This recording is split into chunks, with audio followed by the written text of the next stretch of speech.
Thank you very much. I couldn't imagine a kinder introduction.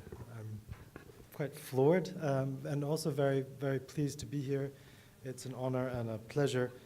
The title of the talk today is Otherwise Engaged, from Vanity Metrics to critical analytics. And what I want to do is talk about what I consider to be, in some sense, two eras of social media research.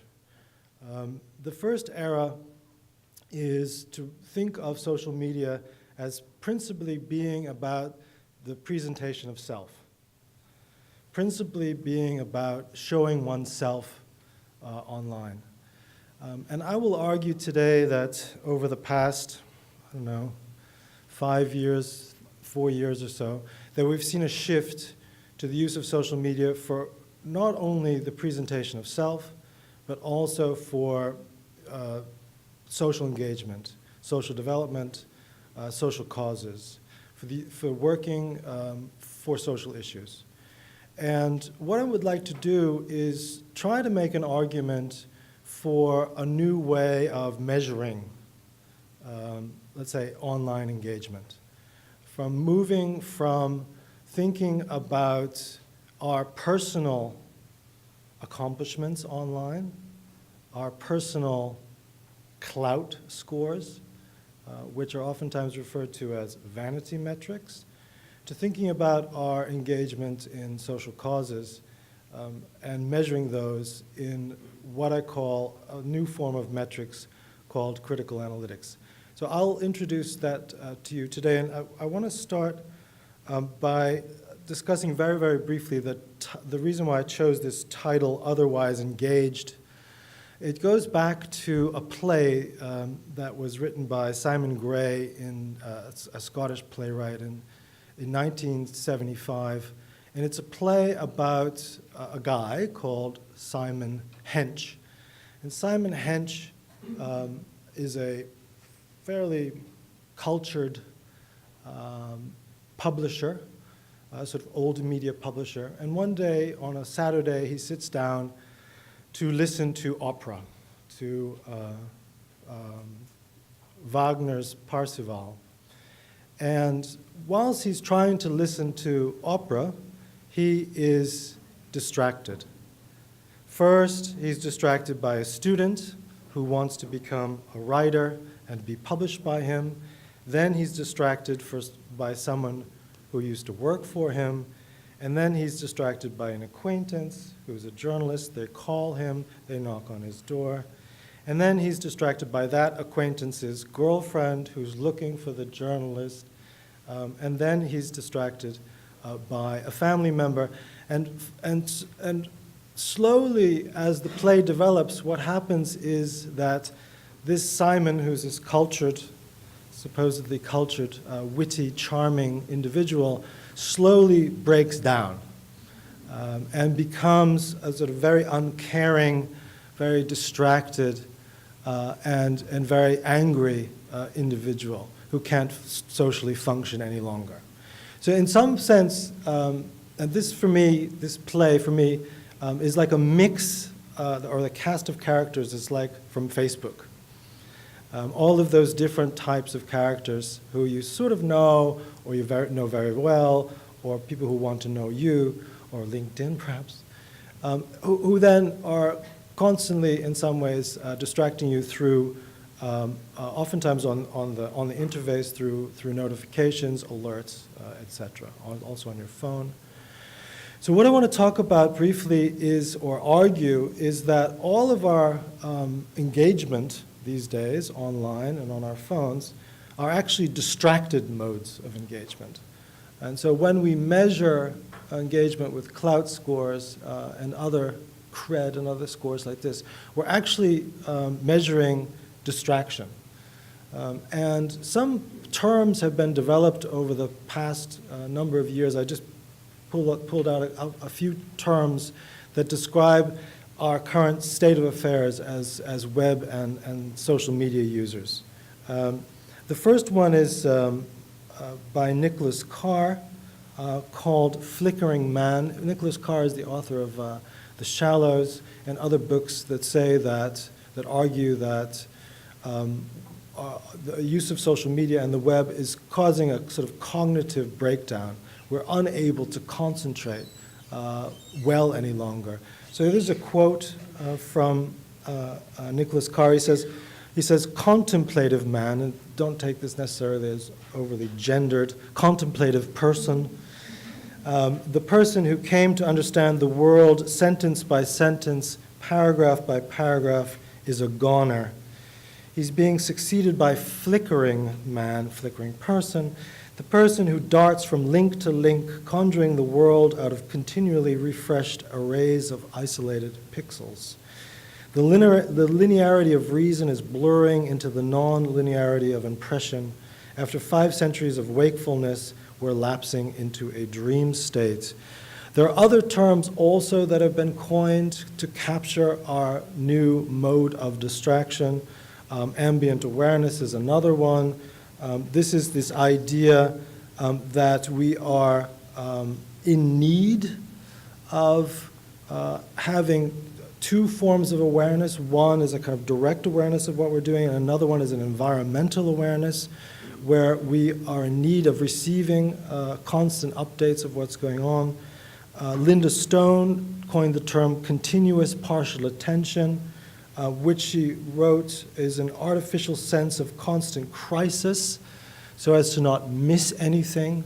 So we're always in a sort of, always nervously needing to check our phones to make sure that we're not missing anything. So our attention is always partial. Now, a few of the ways in which this mode of engagement, this distracted mode of engagement is being addressed these days, is through a movement which is called sort of the encalming technology movement. And so one of the origins of this is in the 1970s, the calm technology. There's quite a famous paper that was written by Wiseman and Brown, is we need to encalm the interface. So what we need to do is we need to have an interface which informs us but doesn't beckon us or doesn't demand our attention.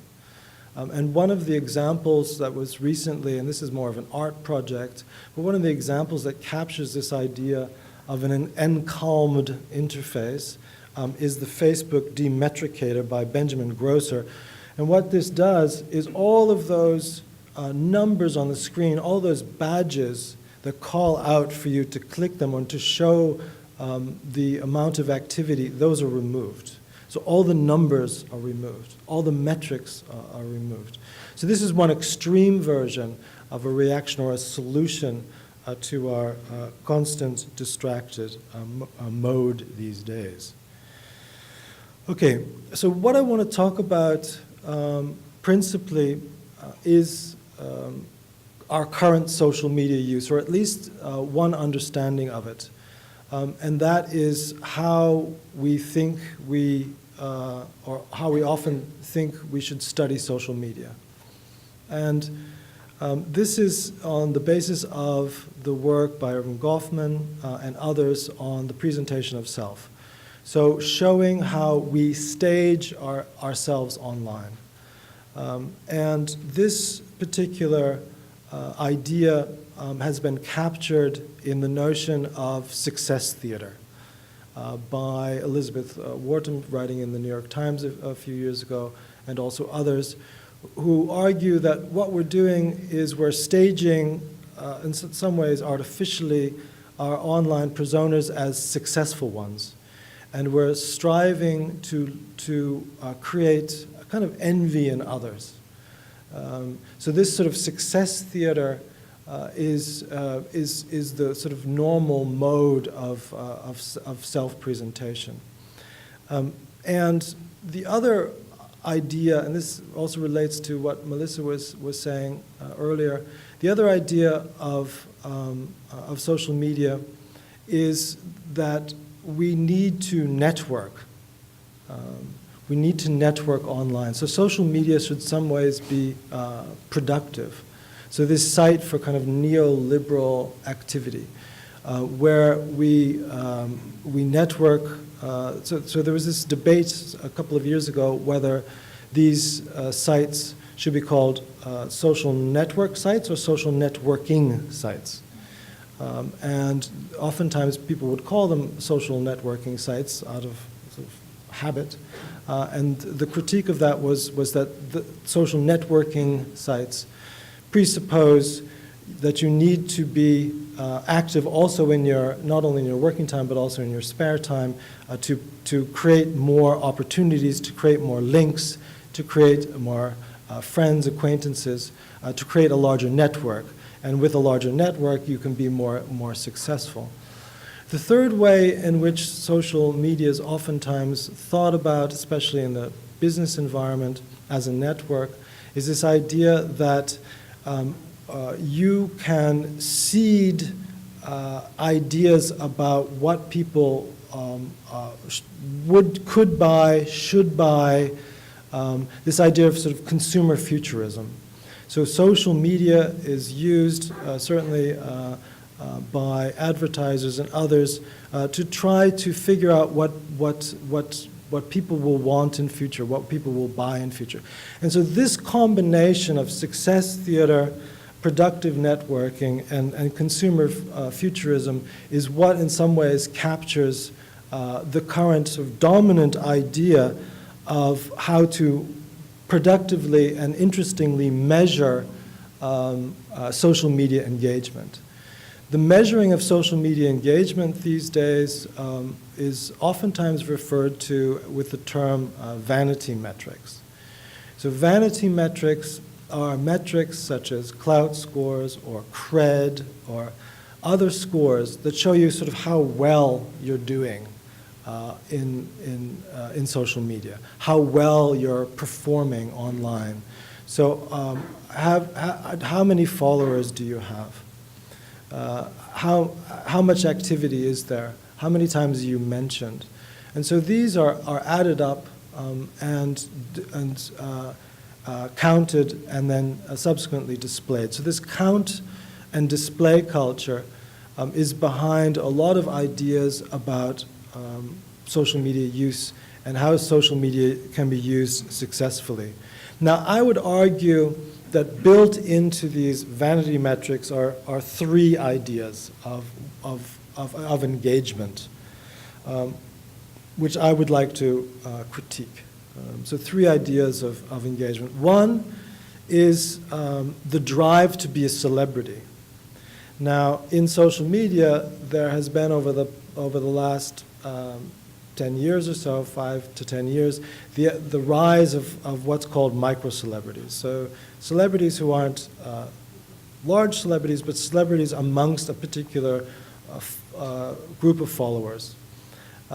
Now, Daniel Boorstin, the former American Librarian of Congress, defined a celebrity is someone who's well known for his or her well-knownness.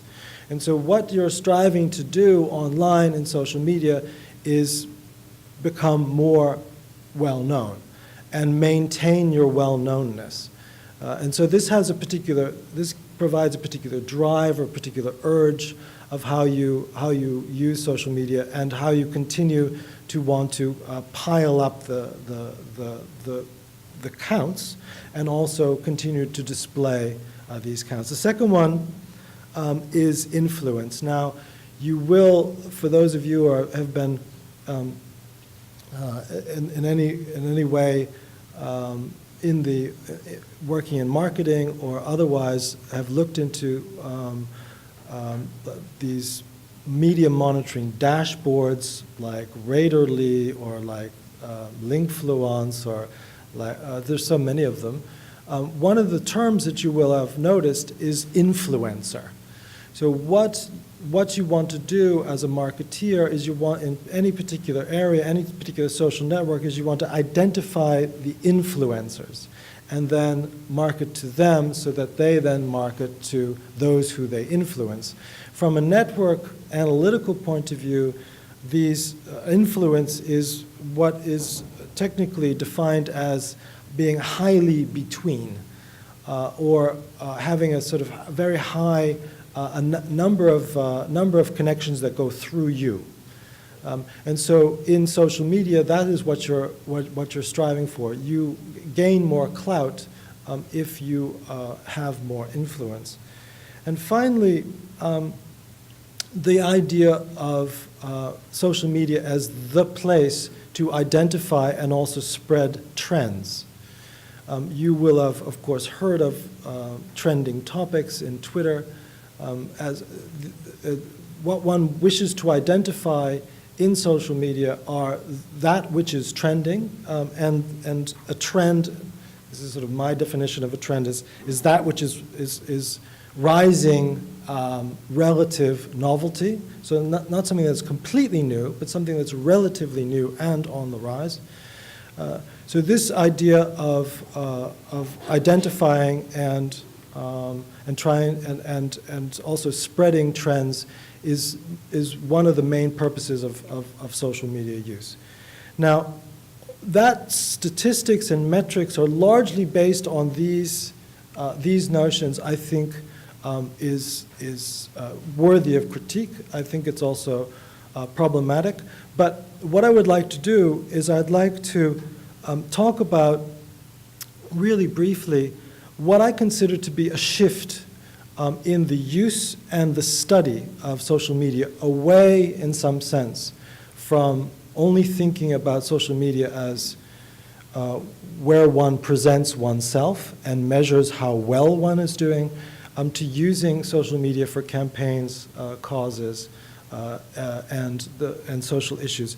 And I want to talk a little bit about how that has changed, so the rise of using social media more societally, how that has changed in 3 platforms, but it's also changed in other ones, I would argue. So I want to talk briefly about Twitter, Facebook, and Instagram in a kind of historical perspective. Now, I think a lot of people will remember Twitter, the original Twitter, as something really banal. It was oftentimes critiqued as the what I had for lunch medium. So people would tweet their lunch menus, or I'm stuck at the airport, or something that was only interesting to those who knew the person who they were following, and otherwise wasn't really interesting at all. Now this, in some sense, was the original idea behind Twitter. This is Jack Dorsey's, one of the co-founders of Twitter. This is one of his original sketches. This appeared in quite an influential newspaper article published in the Los Angeles Times, I think, in 2010. And this is still online and on his Flickr account. And you see the original idea of Flickr as being for sort of young urbanites in San Francisco who have only 2 statuses. They're either in bed or they're going to the park. And so this gives you a sense of the sort of original idea of the Twitter lifestyle. Now, something happened around 2009 when Twitter became associated with the Iran election crisis and the Twitter revolution. And there were moments prior to that, but quite significantly around that time, Twitter was suddenly went from this what I had for lunch medium to a revolutionary medium. And I think that this is in some ways when it also became more serious. You can also see that in the evolution of the taglines or the slogans in Twitter from at the beginning. The Dorsey Twitter was "What are you doing?" And then the news making, the revolutionary Twitter was, since 2009, was "What's happening?" As you're being asked to fill in what's happening. More recently, Twitter has become, as it commodified as it went to the stock exchange, it's become this sort of generic web data set for anything.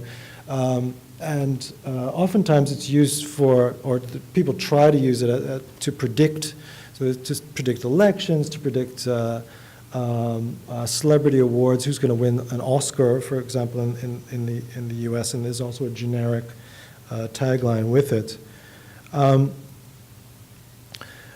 this is one of the sort of examples of the spread of Twitter as something a little bit more serious. This is a map by Simon Rogers, who was the principal data blogger at The Guardian, showing Je suis Charlie, the spread of the geotag using that particular after the murders in Paris in 2005. Similarly, Facebook, I would argue, has undergone a similar transformation from this platform where originally one would study friending and the relation, whether the medium, whether they're virtual friends, real friends, also studying people's interests, what movies they like, things like this. And I think it changed for some, at least around the memorial page of We Are All Khaled Said, 2011, where Facebook was suddenly caught up in the Arab Spring. So this idea of Facebook now is this quite a serious medium. Also, the appropriation of the like button by, for example, Amnesty International. So liking was not this vacuous act, but rather an act of solidarity. So the idea of Facebook being taken up for, because I think you see this in Instagram as well. Instagram recently, last year, announced that it wanted to, in some sense, follow the same road as Twitter, becoming what a sort of news-making medium, but then for images, and leaving behind its idea of this unserious selfie medium only. And it's interesting that this is the very first Instagram image posted by the co-founder, or the founder, Kevin Systrom. That's his girlfriend's foot. And her or their dog. So it's gone from that to what some people talk about as kind of antagonistic hashtags or hashtag wars, or so I just put Black Lives Matter versus All Lives Matter, and then you see this being played out not only on Twitter but also on Instagram as well. So what I would like to argue is with the shift, partial, I realize, with the partial shift away from social media as only for the presentation of self to social media as the study of social causes, I think we also, or I'd like to invite us to think about how we redo the metrics. So to move away from the idea that we need to create then clout scores for social issues or something. I mean, away from that to something that I'm calling critical analytics. And what I'd like to do is just very briefly introduce 5 ideas about how one could create a sort of new set of a kind of alt metrics for social causes, for the study of social causes in social media. And these are here. Dominant voice, concern, commitment, positioning, and alignment. And I'll just run through them very, very briefly. So dominant voice, so these are also, they're critical in the sense that they go both ways. So one could encourage these things, but also one can critique which voice, one could critique whether it is beneficial for particular voices to be dominant or not. So in any case, what we looked at a few years ago is in American, this was in American newspapers around the HIV vaccine, and what part of the, what section in the newspaper the most articles were appearing about the HIV vaccine. And the question was, well, which voices dominate in the HIV vaccine discussion in this case, in a newspaper space. And so this is the small word there is health. So you see here that basically the business section was the part of the newspaper that was the dominant voice with respect to discussions about the HIV vaccine in the health section. It was very, and this is normalized data, so this is corrected for the fact that the business section is every day and the health section might be only every week. But you see the discrepancy there. So this is one potential way in which one begins to think about which voices populate or dominate a particular issue space. Here's another example. This one concerns the disaster, the Fukushima disaster of a few years ago. And the question here is who's making this issue into a matter of concern? So who's concerned the most about this particular issue? And so we looked into a number of different types of NGOs in this particular case. So the NGOs who are environmental, the example that I'll show you is the NGOs that are environmental NGOs versus NGOs that are concerned with species. So fish, etc., animals.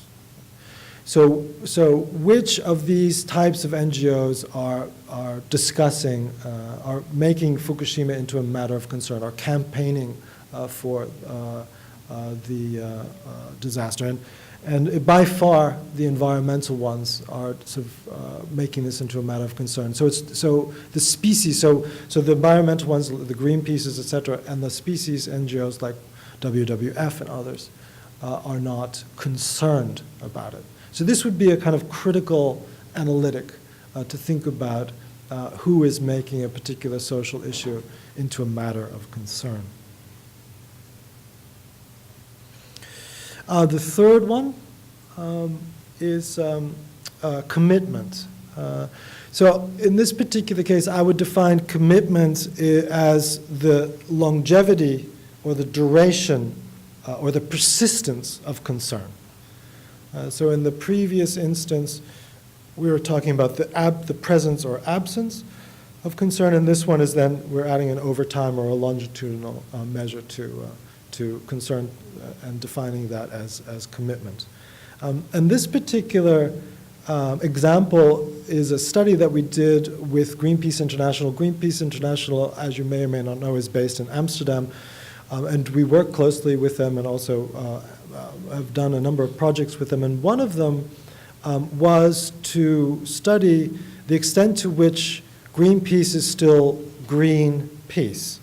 So it originated as an organization that was dedicated to green, environmental issues, and peace and disarmament issues. And so what we did is we looked at their campaigning behavior over last 15 years. And we did that using the Wayback Machine of the Internet Archive. So we looked at archived websites of Greenpeace and to see what they were campaigning for. And we asked ourselves the question, what do they continue to campaign for over time, and what do they give up on, let's say.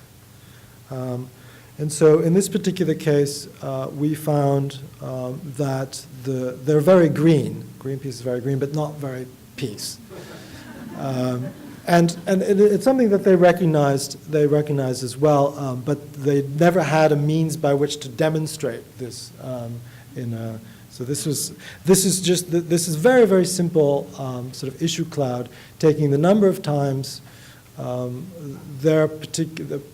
particular issue appeared on the issue list of Greenpeace.org from 1996 to 2012.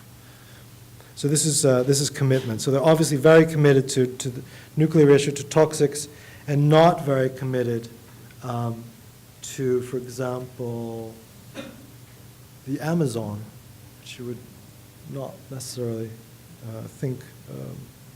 Okay. The fourth one I call positioning. And so this is also it's quite similar to framing, but it's also it's something that's measurable, that you can be turned into a metric, and it concerns, or it's defined as the use of a keyword on purpose. So the purposive deployment of a keyword. So am I using the term blood diamonds, which would be quite an activist term to talk about mining diamonds to finance war, or am I talking about conflict diamonds, which would be slightly different phrasing of the same issue, but that's a kind of more of a term that would be a little bit more business friendly. So the diamond industry would accept the use of the term conflict diamonds, but they wouldn't like it if you talked about blood diamonds. And so who is using the term, purposefully still using the term blood diamonds versus who's using the term conflict, for example. So this particular example that I'm going to give you is from a digital methods summer school from a few years ago, 2 or 3 years ago, where we studied these sort of framing or sort of purposive positionings on Instagram. So we were studying antagonistic hashtag use, or hashtag publics, as Axel Bruns has called them. And we were doing this on the basis of a framework, a kind of Latourian framework, Madeleine Acriche from École de Mines in the 1990s, called program and anti-program. So when the Supreme Court of the U.S. Announced their ruling on same-sex marriage, it was welcomed with but it was also welcomed with hashtags. And the hashtags were things like love wins, celebrate pride, and then quite quickly thereafter there were hashtags that responded to them. It's not so unlike the ones that I showed you previously. Black Lives Matter, the response is all lives matter. In this case, love wins, the response was love loses, or Jesus wins. And then we looked at the imagery surrounding these, so capturing these on, this is Celebrate Pride, this is Jesus Wins. And so in this particular case of this positioning, the research question concerned, to some extent, can we see whether or not the positioning is widespread, and where is it? So can we look at the sort of the geography of, in this case, the geography of hate in some ways, or the geography of the anti-program. And so on Instagram, one of the things you can do is look at the geotagged information of a particular post, and so we then subsequently mapped where love wins was coming from and where love loses was coming from, and we were able to identify very, very small pockets of the love losers in very specific parts of the U.S. and not very widespread at all. Okay, the last one that I'd like to talk about is a critical analytic that I'd like to term alignment. And alignment, you could say, is similar to alliance or the side taking. What side are you on? And it's but when you operationalize it, you think of it, or the way I define it is the company a keyword keeps. So who else is using the keyword? Who else is purposefully using the keyword? Once a particular keyword is introduced, who else is using it? So what group or set of actors is in the program, what set of actors is in the anti-program, and which actors are also expressively trying to be neutral. Now, what you see before you is an example of this sort of work from the debate in the UN Security Council in 2003 about the barrier between Israel and the Palestinian territories. Now, this barrier has a lot of different terms for it. It's called, officially, the Israelis call it security fence, and officially the Palestinians call it the apartheid wall. So if you use security fence, you're aligning with the Israelis, and if you use apartheid wall, you're aligning with the Palestinians.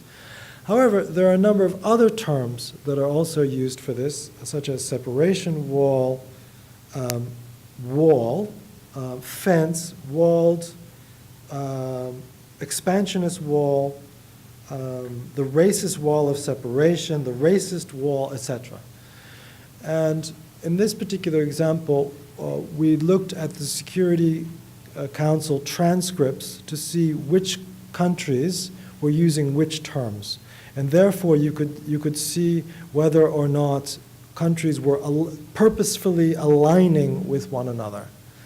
And what you noticed is ultimately that the most country that there are language blocks, that it's split, that the Security Council is not a place where they all come to terms. No, that it's very disparate. But there are significant clusters of countries using particular words, and one would be separation wall, which is more Palestinian, but not the Palestinian position, but is more Palestinian than the other ones. So in this particular case, the critical analytic is seeing, is measuring alignment. Okay, so what I've presented to you is in some ways a program or a new way forward of conceiving of social media as being a site not only for the presentation of self, but also for the study of social causes.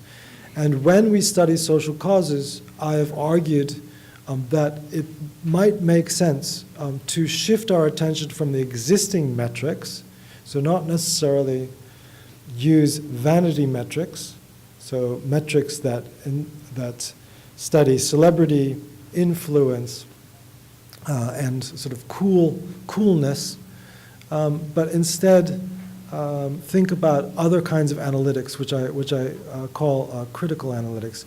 And these analytics that I presented to you are examples. So this idea of dominant voice, concern, commitment, positioning, and alignment are examples where you could add others to it. But it's the kind of spirit of thinking about engagement in ways that's not about distracted modes of engagement, but is a little bit more serious. So this is my effort to take social media seriously. That's it. Thanks very much.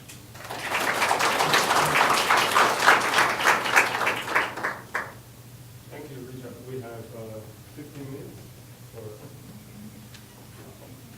15 minutes. Okay, for Q&A. So this follows very well from the previous keynotes. You say what counts as meaningful data? Okay, I take a short answer here. It's called ECCPA, right? And please. Yes, thank you very much. I think this is, yeah, my name is Lawal Marafa from Chinese University. I'm following up on the analytics you have given. I think this is a very nice way, to put it. But I think, is it possible to also indicate impact? Or does it really mean that aligning with a cause might possibly generate impact? Because ultimately, the hashtags should probably be able to generate impact? It's a very simple question, I think. That's a good question. In some ways, it's there's this notion that was developed a number of years ago called the CNN effect. I think that's the CNN effect is this idea that that if your cause or issue or campaign reaches CNN, then it's important. So similarly, if your cause or your campaign reverberates in social media, then it's significant, even though there's been no change at all, right? Even though there's been no social change.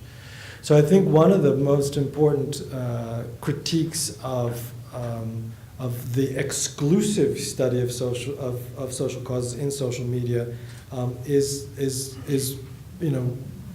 are we also looking outside of it, and are we also looking at the extent to which we can measure societal impact, societal change? And I think that's. I don't want to turn this around and say, well, that's another critical analytic in itself, but I think that's how I would pursue it. So how do you then? Are there means by which we can begin to understand impact, societal impact using social media? And I think, I think there are. I think we need to be careful. I think there are a number of admonitions, things we need to warn ourselves about. I think the digital divide is significant, and oftentimes people will say, well, if you want to measure the extent to which garment worker voices are being heard, you should go and visit the factories or the restaurants outside of the factories and not look at hashtag use on Twitter. So I think that's significant. I would also say that one could think about using social media not necessarily to study, always study, what is particularly happening on the ground, but what is happening in civil society, what's happening also in the intergovernmental spaces. So you're defining. I think the type of impact that you want to measure in these spaces, you also need to define. So you're what kind of spread are you? What kind of resonance? What kind of salience? In which kind of authoritative spaces are you actually measuring? So I think that's an admonition that we all need to take into account. Okay, I think one question. Yeah, okay. Thank you very much for the very informative sharing. I just have a question about the engagement metrics. So what would you think about the unit of analysis or level of analysis? Would that be like issue or like persons, or since you include the last point about like a company? So yeah, what do you think about in terms of the level or unit of analysis? Yeah, so digital methods I took digital methods as a point of departure, and so I think that this is an invitation, I think, to sort of revisit some of the assumptions. So digital methods, one of the ideas is that you look at the medium and see what the medium has to offer in terms of objects. So with Twitter, you have user accounts, you have hashtags, and so what kind of analysis can we do with the given objects? So this is the first step, and so with where Twitter is concerned, for example. Hashtags are oftentimes sort of embedded social issues. So the Black Lives Matter or other hashtags, they're expressing a particular issue. And oftentimes, and now I'm sort of repeating a little bit, but oftentimes you'll notice that that you are, in some sense, looking at the mobilization of a hashtag public. And this hashtag public is then your unit. Oftentimes is thought to be quite fleeting, quite ephemeral, so not necessarily constant. So you're measuring an ephemeral public of social media users, and then you're doing so versus as a kind of program or a sort of matter of concern that has oftentimes a counter program or another. So this is what you're measuring, and oftentimes it's asked, well, is this representative?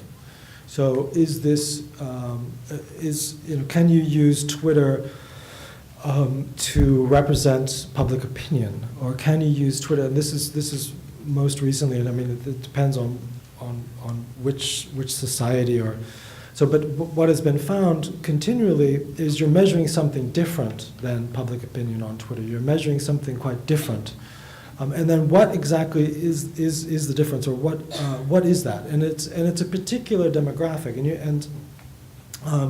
and it's often argued that it's quite elite, or so it's important that when one thinks about these hashtag publics, you also take into account the particular demographics, and they're quite different if you're studying them, in Hong Kong versus in Copenhagen versus in San Francisco. So that's also quite significant. So this is my short answer. Okay, speaking of hashtags, we actually have a hashtag for this event. It's hashtag DMSDCU16. It stands for Digital Media and Social Development, Chinese University 2016. Okay, DMSDCU16. Okay, you can hashtag your question onto Twitter, and at the end of today we'll have a panel discussion. Okay, I think I have a feeling we won't be able to answer all the questions now, but feel free to put your question up in the Twitter space that maybe Richard, maybe other people will come back to your question later today. Okay, who want to ask the next question? Okay, I'm Lin Yi Hong from CUHK Business School. I really enjoyed your talk, Richard. And as I was listening, I'm thinking about the dynamic aspect of the critical analysis, because I think you haven't elaborated a lot. For example, one dynamic aspect is time dimension. So can you enlighten us on some of these, like talking, do you have example about, for example, the time series or event-related kind of examples in using the critical analytics? Thanks a lot, yeah. So just to preface my remarks, I mean, oftentimes the web as well as social media, they're considered ephemeral. They're considered quite messy, unstable data. So if you look at Facebook data from 2008 and you want to compare it to 2012, for example, what you might not remember is that there was no like button at the earlier period. So the idea of this stable longitudinal analysis is not something that is that possible. And so what does one do? Does one embrace the snapshot?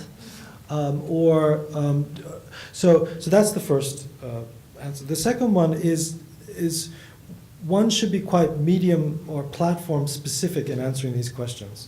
So coming back to Facebook, when you extract the data, you can go all the way back to the beginning on any page, for example. Whereas with Twitter, it's a little bit more complicated, depending on whether you have paid access to the data, because Twitter has really commodified its data, and there's issues of deleted tweets and all sorts of. And then Instagram currently, right now,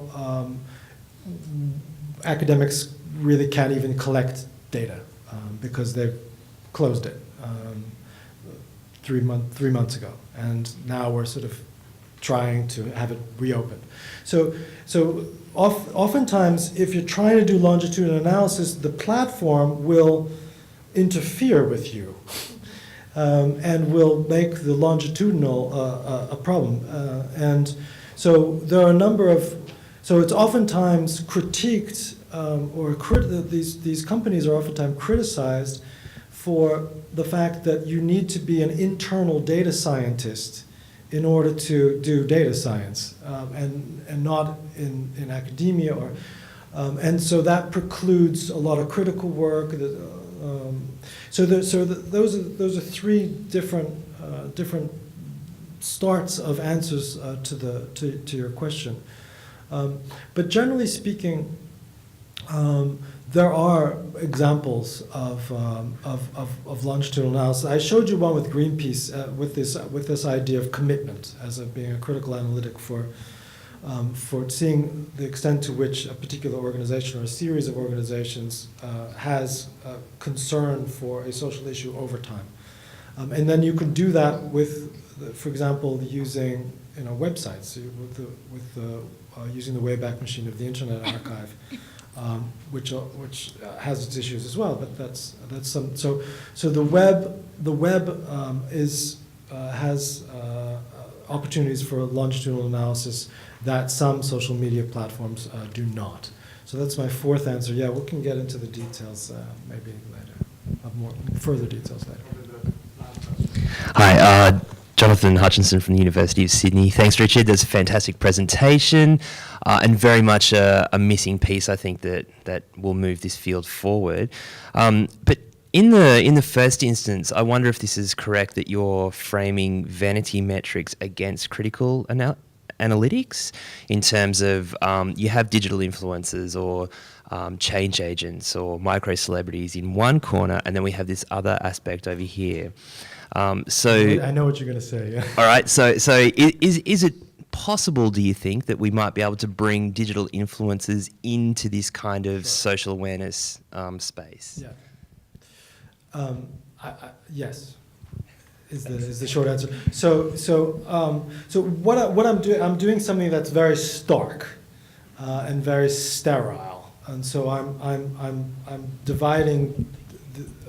I'm creating a kind of divide between a particular outlook on social media, presentation of self that has turned into this idea that social media is about the self, and then we need metrics to see how well we're doing, and saying no, social media can also be about social causes, and we need metrics to see how well social causes are doing. But of course, there are. What's Angelina Jolie is the UN ambassador for UNHCR. I mean, so celebrities are in the issue space, and are